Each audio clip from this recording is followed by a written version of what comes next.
Sebelum kita masuk ke videonya, ayo subscribe dan nyalakan lonceng notifikasinya. Seperti apa ketentuan kebijakan afirmasi? Yang pertama, bagi peserta yang memiliki sertifikat pendidik linear dengan jabatan yang dilamar, maka ia akan mendapat poin 100% dari nilai maksimum kompetensi teknis. Ini yang pertama. Akan tetapi perlu dimengerti bahwa 100% ini adalah nilai kompetensi teknis. Padahal nanti juga ada kompetensi lain seperti misalkan wawancara, kemudian sosiokultural ya, dan manajerial yang harus dipenuhi passing grade-nya juga oleh pendaftar atau pelamar. Kemudian yang kedua, peserta yang berusia di atas 35 tahun terhitung saat pendaftaran.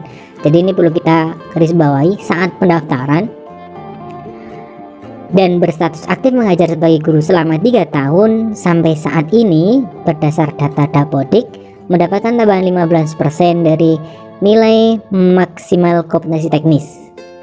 Nah, ini afirmasi yang kedua ya.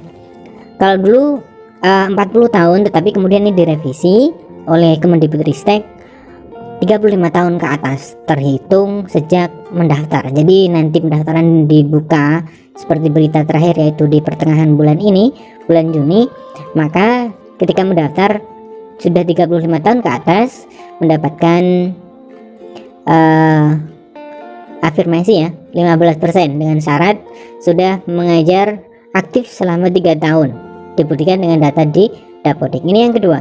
Kemudian untuk yang ketiga, peserta dari penyandang disabilitas mendapat tambahan nilai sebesar 10% dari nilai maksimal kompetensi teknis. Ini untuk disabilitas. Kemudian poin yang keempat, peserta THK 2 dan aktif mengajar sebagai guru selama 3 tahun sampai dengan saat ini berdasarkan data Dapodik mendapatkan tambahan nilai sebesar 10% dari nilai maksimal kompetensi teknis. Jadi untuk THK 2 dan aktif mengajar selama 3 tahun dapat berdasarkan data di Dapodik ya 10% dari nilai afirmasi kompetensi teknis. Nah, ini poin pentingnya di poin yang kelima. Ini sangat penting dan sangat menguntungkan ya, menguntungkan bagi guru, terutama guru THK 2. Tambahan nilai sebagaimana dimaksud pada poin 1, 2, 3 dan 4 berlaku kumulatif dengan nilai total maksimal kompetensi teknis sebesar 100% dari nilai kompetensi teknis.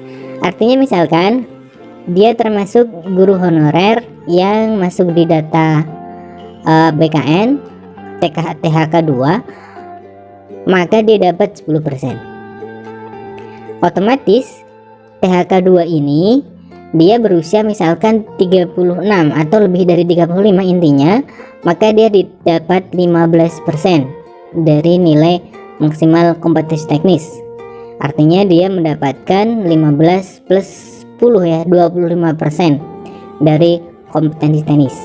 Misalkan guru tersebut juga disabilitas, maka mendapatkan 15 ditambah 10% ditambah 10%. Jadi 35%. Ini cukup membantu. Nah, juga sangat berbahagia misalkan bagi guru honorer THK 2 yang memiliki sertifikat pendidik, otomatis dia mendapat 100%.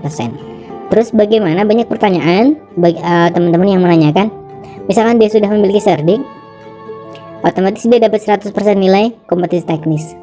Apakah kemudian misalkan dia berusia lebih dari 35 tahun, yang 15%, kemudian dia termasuk THK 2 yang 10%, itu lari kemana?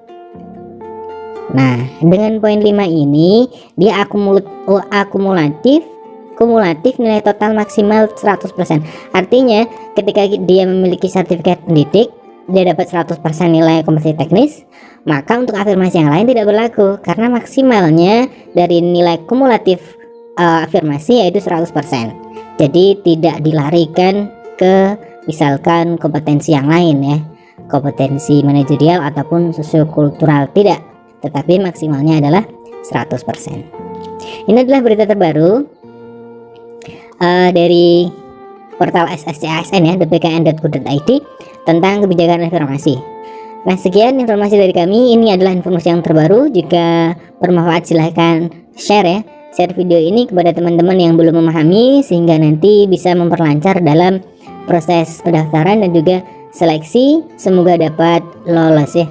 Terima kasih. Kami akhiri. Assalamualaikum warahmatullahi wabarakatuh.